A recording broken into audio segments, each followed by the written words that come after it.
Hello everyone, in this video I am going to show how we can convert Shapefile into Google Earth KML file.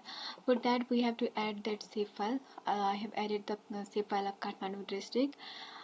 Here it is. Then after go to search button and then type here layer to KML.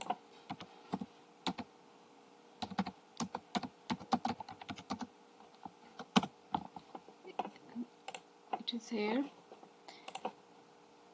And then after choose the location.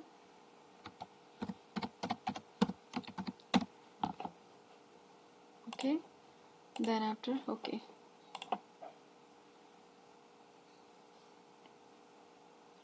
Okay, layer to KML is completed. Then go to the folder and here it is. Open it.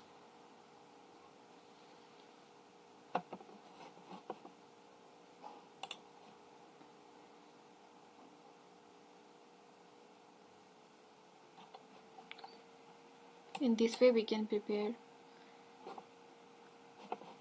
Thank you.